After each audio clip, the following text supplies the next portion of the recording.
don't even bother. Happy whatever day it is. Whatever day is it? I don't even know. I can't keep track anymore of anything. I don't think I've ever been able to keep track of whatever day it is. That's fair. We've talked about it a lot in private, but I definitely wanted to talk about something more serious and more personal today. We're sharing so much with everyone, but I also feel we should share deeper shit into who we are, because if anyone's going through it, it just helps people get to know us. So, well, then you can feel more comfortable joining our cult. Absolutely. If I'm being vulnerable. So this will be our first cult check-in. Okay. Cult check-in. How are we doing? This has been a really rough year for me. And you know it, and some people know it. I mean, friends know it. But this year has been a whole ass struggle. And this happens in life, right? Life is great, and then it has waves, and you go through some serious shit, and then you find the ways to get yourself out of it. And so that's what I've been dealing with the majority of the year.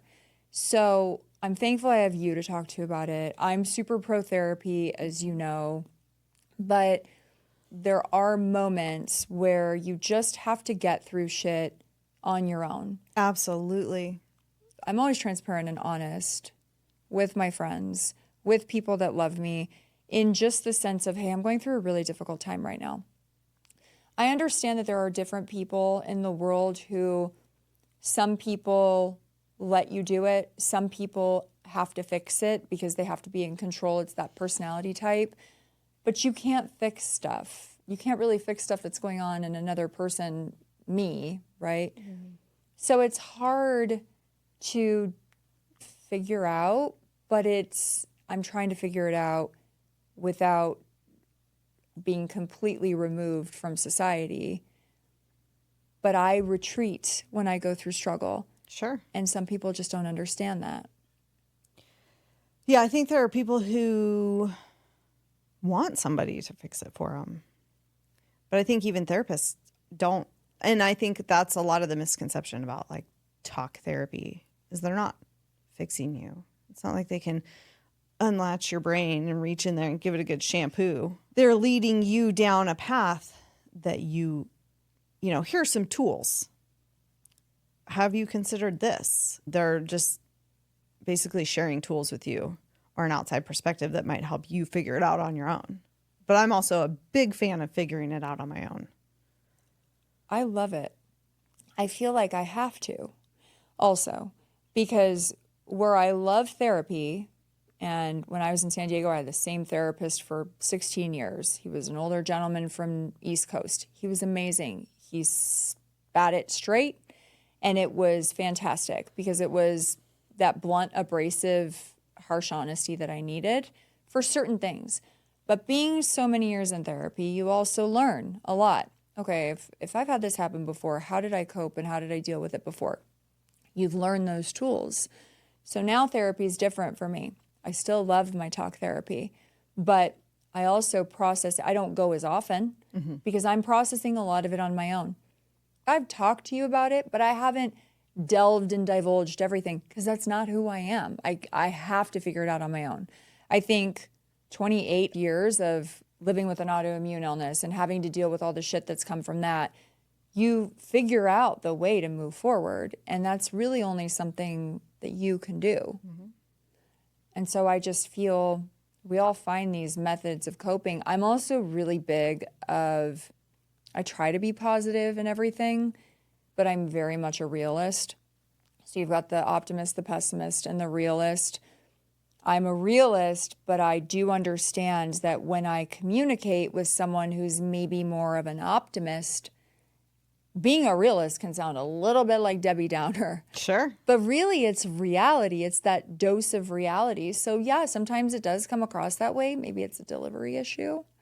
But I try to be as positive as I can with always being very realistic. Because sometimes no matter how much I want to manifest something amazing, if it's not in the immediate cards that are dealt of what I'm dealing with in that current moment, whether it's health, whether it's something else, we're going to be realistic about it. I would love it to be like this, But Yeah. I think I am a realist, and I want to say an optimistic realist, but I am more of a silver lining person.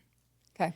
I can be just deep in the shit, but I can find something that's good. And then I just cling to that little thread.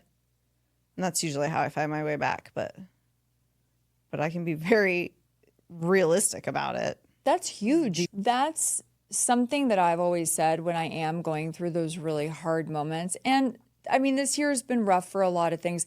One thing I will make very clear is that even though I may retreat from, I don't answer text messages all the time, I can't have phone conversations with everyone, I show up for everything I need to show up for. Nobody else would know. My work environment, my people that I work with, the clients, they would never know because I show up for everything I need to be at 100%.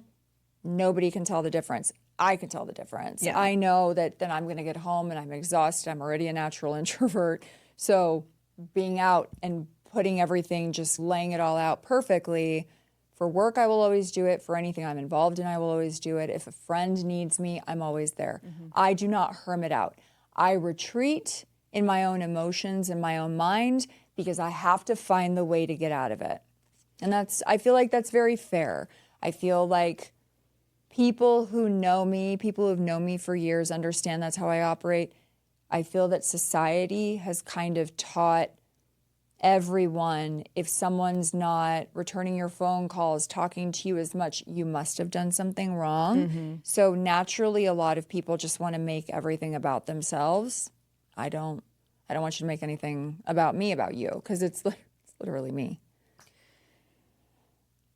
Do you find that not hermiting, going and doing all those things, sometimes helps you find your way back? Maybe faster than if you just hermited yourself at home? Well, let's be clear. I don't have the luxury of hermiting myself at home, although it sounds like it could be really beneficial just to have a reset. That's why I'll occasionally go on a little 2-day trip or something just to reset my mind and get out of the environment that I'm always in. Sure.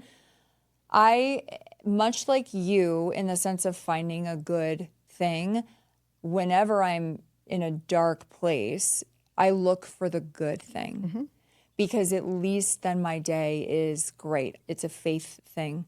You throw yourself in prayer, you throw yourself in whatever it is. For me, if I can just have a little glimmer of something good, and that's maybe I came home from all these events that I had to do, and my puppy is amazing. My dogs are so excited to see me, and that's just a little spark of joy that I've got 3 little beings that rely on me to feed them and play with them and love them. I always try to find the little hopeful thing. Sure. And then I also put it in perspective of, gosh, I'm going through this right now on an emotional and mental level, but what I've been through in the past with my illness and what people are currently going through dealing with their own health issues, I'm very grateful. And then it just knocks me back into back reality where it's not good right now for you on many levels, but it's great on so many other levels because you have all of this. And this is just a season. I've always gone through seasonal depression, not for the season, but it's a season of life seasonal depression. I feel like a lot of people go through highs and lows, ups and downs, whether they want to call it depression or not. They go through difficult patches in life. Yeah. And then it's our responsibility to not only get out of it, but in the interim, find the coping mechanism for it. For sure. So the reason I asked if you found that more helpful is it brought to mind when my brother died and I was working 2 jobs. So one of the jobs I just could not go to. I could not, and they were incredible to me. They gave me time off. They flew me. They bought my plane ticket to go to his funeral because my work dad, who I had known since I was 4 years old, and I love him tremendously. He bought my ticket. He didn't want me driving. It was in the winter. So I couldn't go to that job because I didn't want that much attention on it. But I had another job where I could be a little more anonymous. And people were like, why are you here? And I had to just go and do the normal thing. to be able to, because if I had just sat at home, I would have fallen apart for sure, all the way. But that was my one little foothold back into real life, and I could just keep doing the normal thing. And then I could get my footing with the other places of my life. That makes sense. I mean, maybe for me, there's not really a moment in my life, and it's kind of like yours, where we know what we go through on a daily basis. It's nonstop shit. You're just like, go, go, go, go, go, go, go. That really, sometimes I just want a minute to rewatch an episode of Game of Thrones or something and chill and, you know, not have to think about other things. But I'm always gone. I'm always out doing something. So maybe it helps.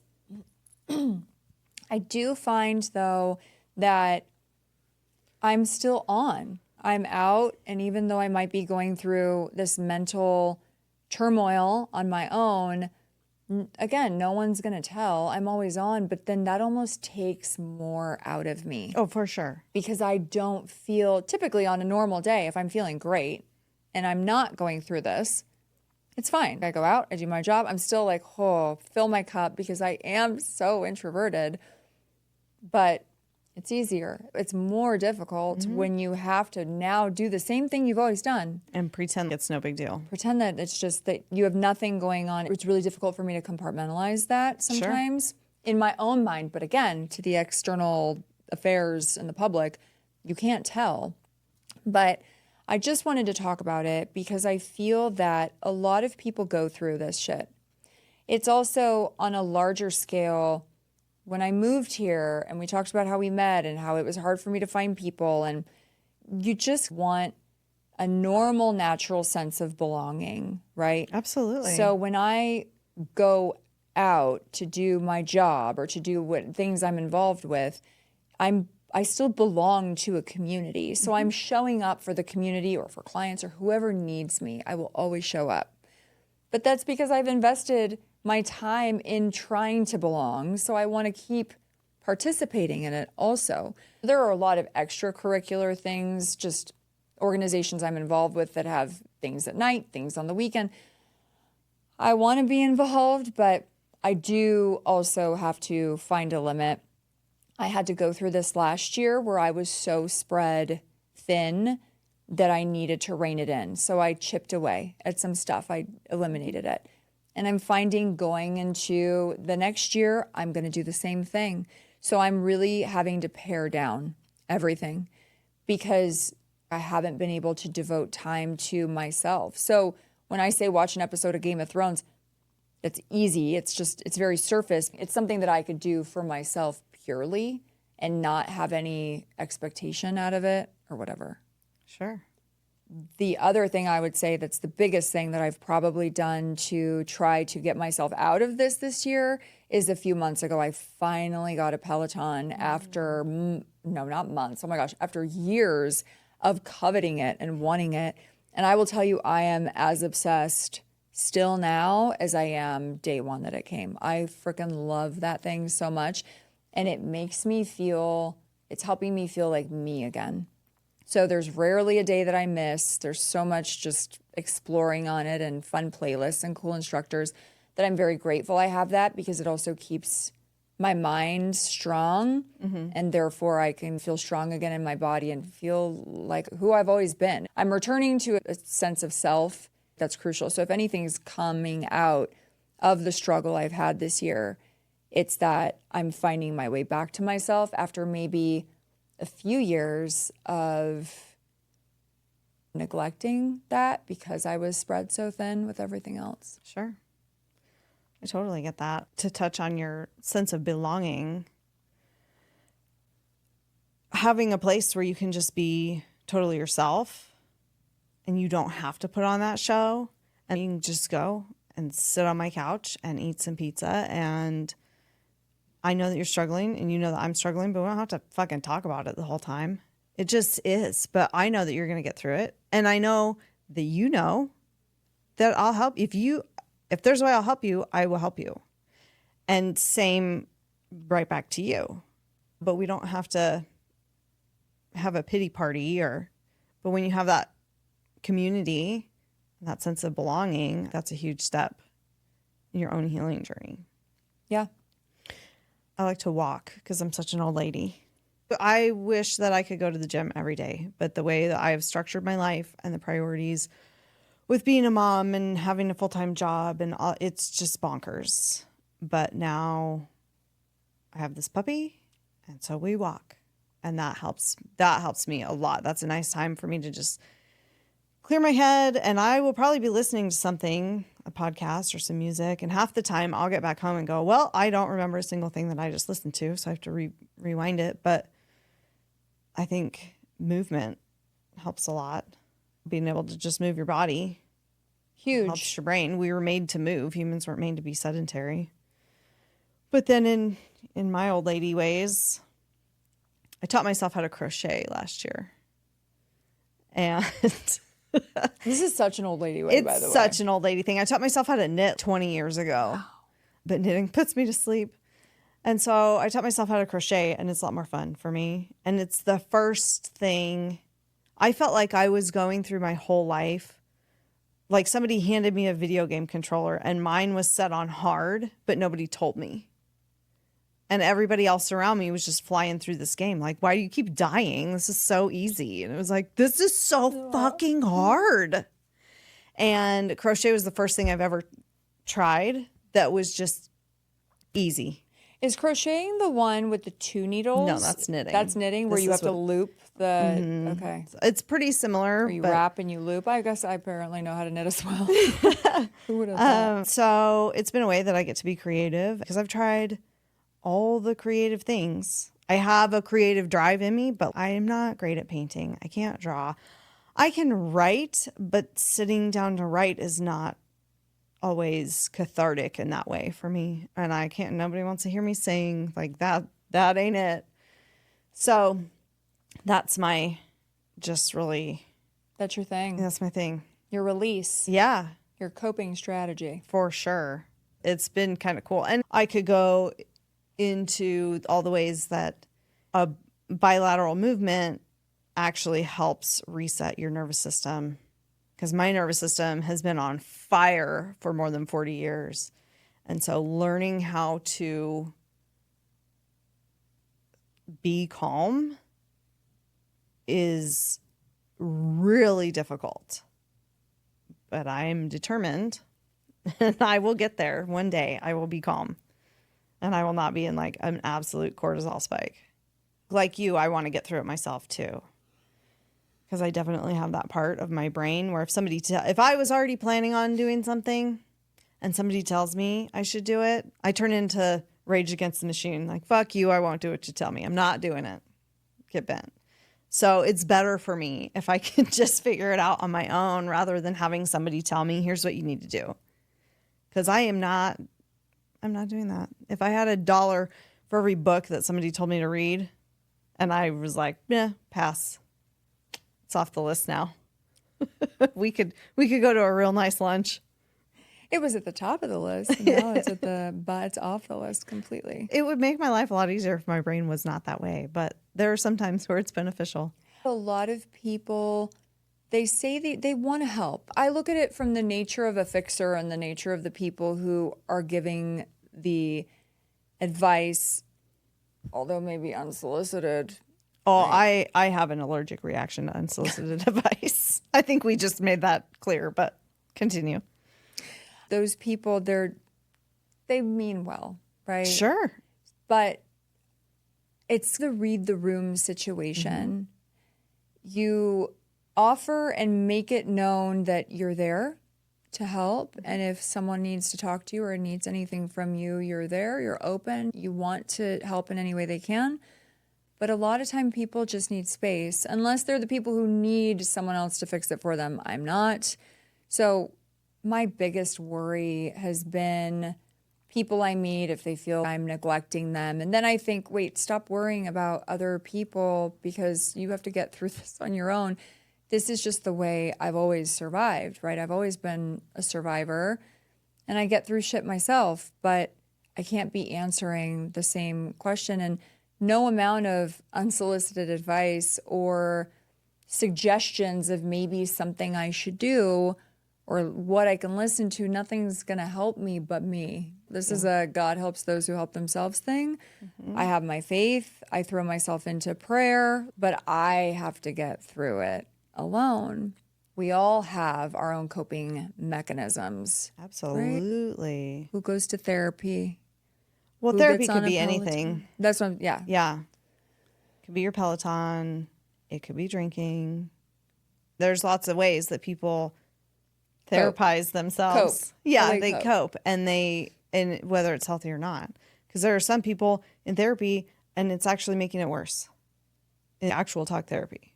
So there are people who are think to talkers and there are people who are talk to thinkers. A think to talker processes it all in their own brain before they ever talk about it. I have to talk about it in order to process it. So talk therapy is super helpful for me because I can bounce it off this other person because I have 95 other things rolling through my brain and they're all at the equal volume. So being able to talk about it to somebody else out loud or by myself. My kids catch me talking to myself all the time because just being able to hear it helps me process it a little bit differently. And to have somebody else to go to and say, am I the asshole? Am I being too sensitive? Am I being too dramatic? Helps me then be able to process how I'm going to handle this problem. So I think that's an important distinction to make if somebody wants to talk about it or doesn't want to talk about it. But I also think that the people who end up, whether inadvertently or on purpose, making it about themselves is usually because they are so uncomfortable sitting in discomfort. Okay. You have to learn it on your own. You have to figure it out on your own. I am fine sitting with you and just being here with you and letting you be uncomfortable, figuring it out on your own. If I have the answer and you ask me, or I could say, well, do you want to know what's worked for me? That's different than the people who cannot watch someone else struggle and they want to fix it. It's a noble idea. It's noble on paper, but they can hijack your problem very easily. Right. That then derails the whole thing because now I'm just annoyed. So I think it's the people who, I don't want to say incapable, but the people who have a really hard time sitting with discomfort, especially someone else's discomfort. Those are usually the fixers. And if I know that you have the answer and I just want the answer, then spectacular. That's why I use the calculator on my phone. Right. Sure, I could sit down with a pencil and a paper and do the problem. But if I can just ask the question and have an answer, then hell yes, let's do that. But if I need to struggle through it, you need to let me struggle through it. And there are a lot of people who have a really hard time with that. That makes sense. So I'm definitely a think to talker. I have to go through my retreat. And then once I start to figure it out on my own, that's usually when I'll start kicking up my therapy appointments and all of that. But there is such a beauty, which sounds weird, but there is a beauty of struggling because it equals growth.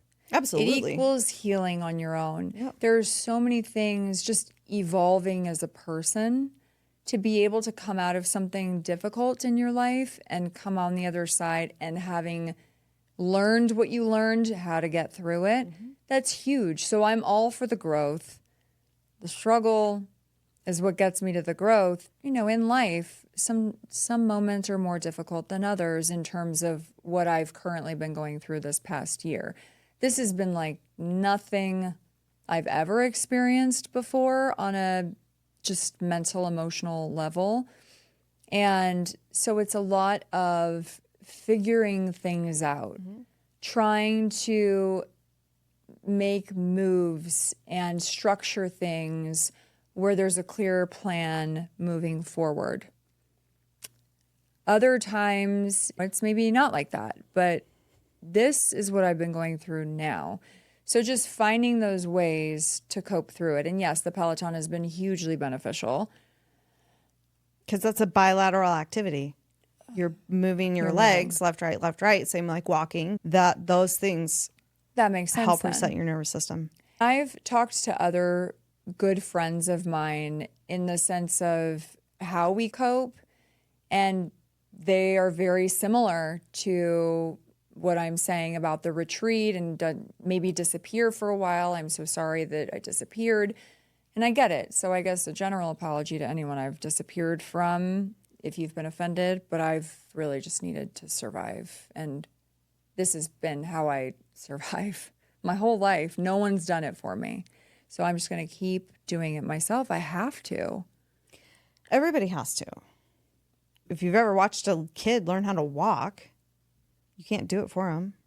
They have to learn and they have to fall down. And you can be there to support and you can be there to make sure they don't crack their head on the fireplace, but everybody has to go through it on their own. And I think that's where resiliency comes in, and being able to find the silver lining and find the growth in the struggle and just embrace the shit is how you become resilient. Yeah. You don't become resilient Embrace from the fun. shit. I'm going to embroider it on a pillow. Do it. Crochet. Can you crochet something? Probably. Like that? I probably figure it out. A huge thing, I think, is just a reminder to all to not make someone else's struggle about yourself. That's so hard for the person that's dealing with it. It's almost that one-upper, right? Yeah. I know you're going through this, but listen to what I'm going through. And it's a one-upping situation. I'm not competing for struggle. I just am trying to survive.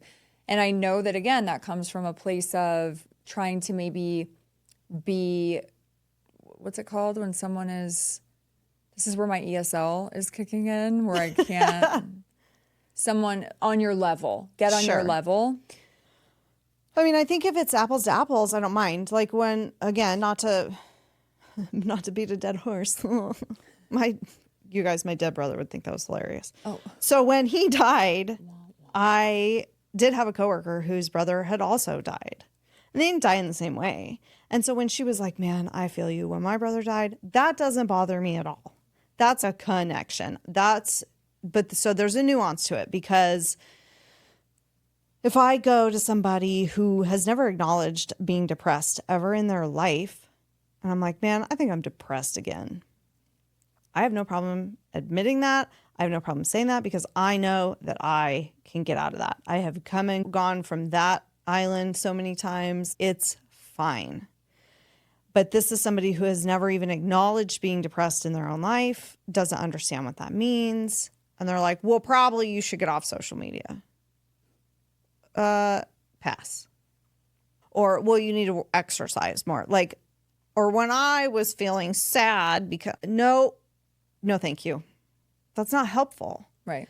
So I think that, just like I said, being able to sit in discomfort with somebody else without trying to fix it, or offering unsolicited advice. Or flip the script and make it about you. Yeah. Yeah. Be very aware of how you're making it. Because there are a lot of people, I am one of them, who will try to tell a story that is very similar to your story so that you know that I know what you're going through. I'm not trying to make it about me. And I try so hard to make sure that even though I'm trying to tell you the story, because now we can relate more, it's not about me. And that's a very concerted effort that I make to do that. And so I think that's a way that people can support somebody going through the struggle, is don't make it about yourself. No, don't make it about yourself at all. But also just honor the space that other people need. For me, when I know that people are going through hard times, I do exactly what I would love, which is what I already said. I am here for you. If you need anything, I might send you a treat just to make you smile, give you some joy, give you that one thing of the day to, I don't know, send you a coffee gift card digitally this time. So you have it. Never will I overstep, because I know what it's like. Yeah.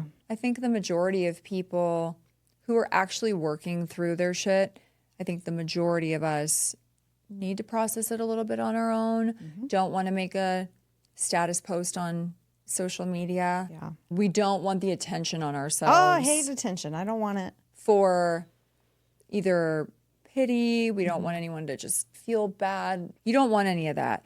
I don't. So that's why it's super quiet when I go through it and I don't make it a production. But then I feel like I have to tell people when they keep prying, I'm sorry, this is just how I cope. And it's nothing personal. This is literally nothing about you. This Yeah. is everything about me.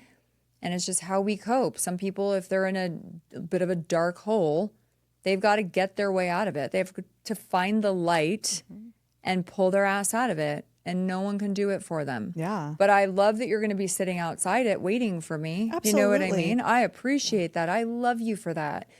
But in the interim, you just kind of got to let me get through it myself. I think the thing I appreciate the most is the people that I have shared my struggle with in a detailed way who aren't pressuring me to fix it faster, who are just saying, you know what? I see that you're struggling with that and I'm sorry. And if there's anything I can do, you let me know. But in the meantime, I will still be here. I will not judge you for making this decision that I think you should make because it's more than that. It's harder than that. The people who give me the patience and still want to be my friend, even though I'm still struggling with this and I'm still talking about it. And I might be struggling with this one thing for the next 10 to 20 years of my life. We don't know. But they just are patient with me and let me handle it the way that I'm going to handle it, even though it might not be how they would handle it.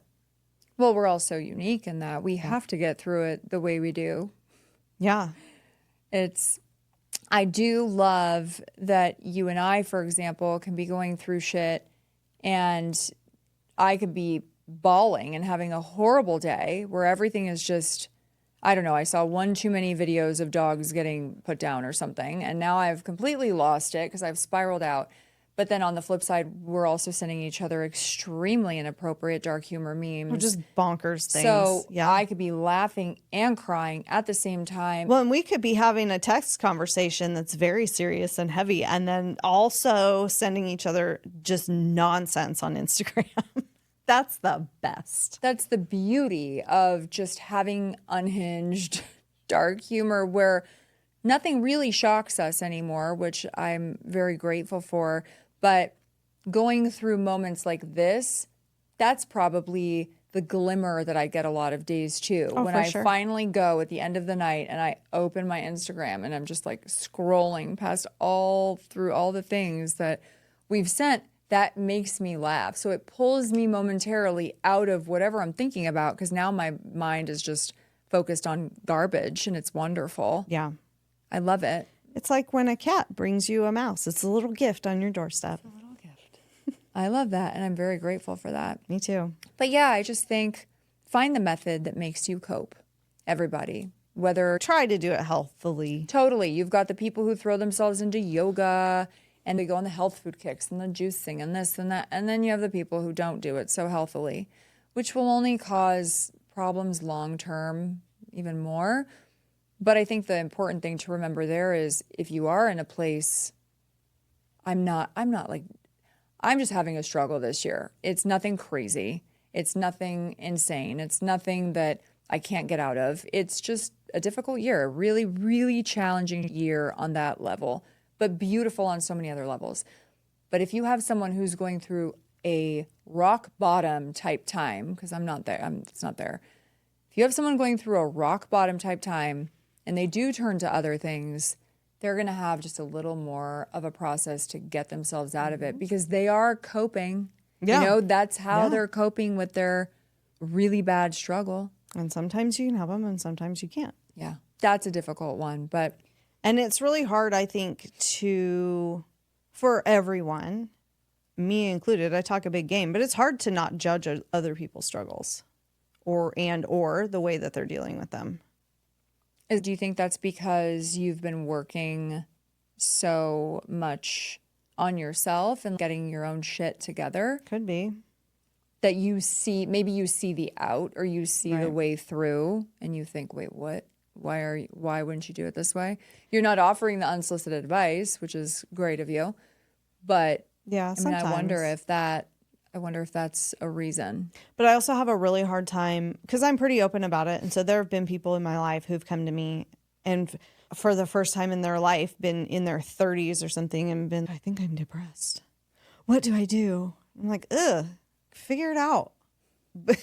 And it's not, I don't want to be that way. I want to be compassionate and helpful. I've been told that I would make a great therapist. I don't think that I would, though.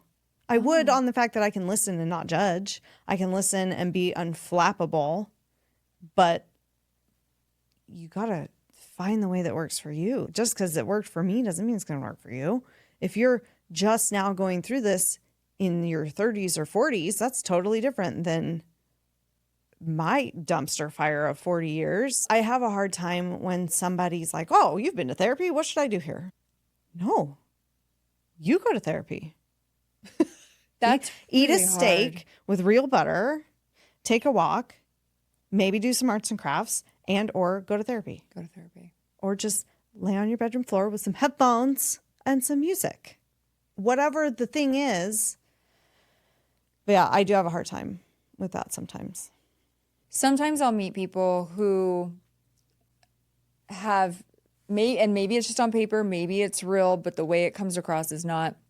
You've got very almost silver spoon fed people, and for them to try to get on your level if you're going through something, again, struggle builds character. We all know that, and that's probably in every self-help book you could ever read or a podcast you could listen to.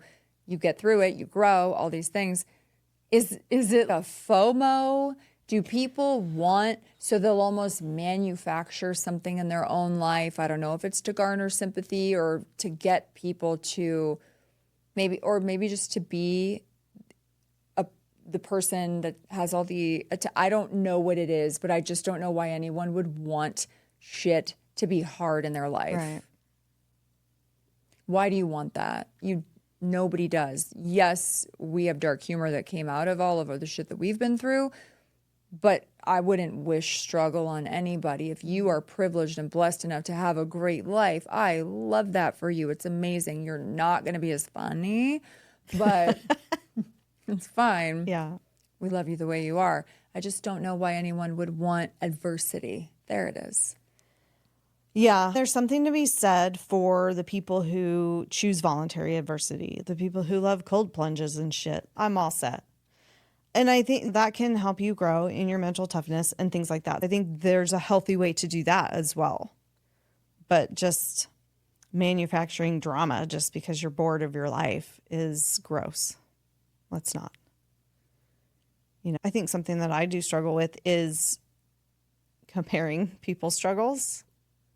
So I'm constantly, she got her arm bit off by a shark. And I'm just over here, whatever my thing is. I minimize my things a lot because I think I try not to do that to other people. The worst day of your life is the worst day of your life. Whether it's the same or as bad as my worst day of my life is totally irrelevant. A level 10 pain for somebody might be stubbing their toe, whereas a level 10 pain for somebody else might be getting eaten by a bear. It's kind of all relative, so it's easy to judge other people based on your own worst days. I think a lot of people have a hard time because a lot of people have it worse than me. So my pain's not relevant. That's kind of my thing, is I'm the person that, well, I'm going to sit here in this shit because at least I got all my limbs or whatever. the perspective. Yeah. That also is a good glimmer of hope for me. It's that positive thing out of the day when I do have these bad moments that, I don't know, I'll see social media and something tragic will be on it, of course. So I see something and then it just puts reality back. Yes, you're struggling. Yes, it's valid. I do have to remind myself because I want to just deal with it. I've always been that person, and I think it's with illness. Getting sick at 13, my biggest thing was I never want to be a burden to anybody. That's just always something that's stuck in my head. Anyone I date, I don't want to complain. All of the things, I don't want to be a burden. And to the point that even if I'm in excruciating pain, physical pain, my pain tolerance is so high that it takes everything for me to finally say, okay, maybe I guess this is the point we go to ER. Maybe now. I've done it for 4 or 5 days now on my own. Maybe this is the moment. I just don't want to be a burden. And I certainly don't want to go wait in ER Oh, it's because the that's going to annoy me worst. even worse. Oh, yeah. So you just pick these things and you put everything in perspective. And I think the most important thing is I'm doing my best. I'm getting out of it. It's getting better already. From where the year had started, it's definitely on a good path. But just that everyone remembers that if you need someone to talk to, find the person that loves you. Don't just talk to anybody. Not everybody really cares. And for shit like this, you want someone that really cares. A lot of people are just curious. Find, though, the things that make you cope. Yeah. Yeah, find your people. Get yourself a coping coach. A coping coach. Get yourself someone to help you through, whether that is an actual therapist, whether that's a trainer, whether that's a friend who you can just go to their house and sit on their couch and eat pizza and shut up and have a Disney movie on in the background and not care. So it's things like that where you just have to find the things that make you you and bring you a little bit of peace in the turmoil that's already going on in your own brain. Because how do we get through that? Yeah. You just have to find those positive things. So I guess that's it. But if anyone has really good coping mechanisms that are healthy on the healthier side. Yeah, I'm not juicing. I'm not doing that. I don't want to juice either. But if I'm not eating kale and I'm not doing a cold plunge. But if you've been somewhere recently, if you're local and you've taken a local hike that absolutely changed your world, right? Oh, yeah. I'd love to know about it. Yeah. If there's a spot here in the valley or even up north a little bit, if someone's checked out something that they thought. And sometimes I think all I need is a forest bath, you know? Oh, yeah. Because I think that always is probably the healer, the big healer. But yeah, if anyone has anything, we'd love to hear it. And I guess for that, we'll just remind everyone to follow on the platforms and subscribe on the YouTube and share our podcast with all of your friends who understand humor and just want to talk about life. Yes. And you can email us. Yeah, you can email us. At what? At don'tevenbotherpodcast@gmail.com. It's in the notes. We'll always put it in the notes. Oh, okay. That's good to know because I'll never remember it. I know. And, well, I guess to wrap it up, we'll say have a good day to everyone except people who clap in movies. Oh, gosh. Y'all, no, don't do it. Bye.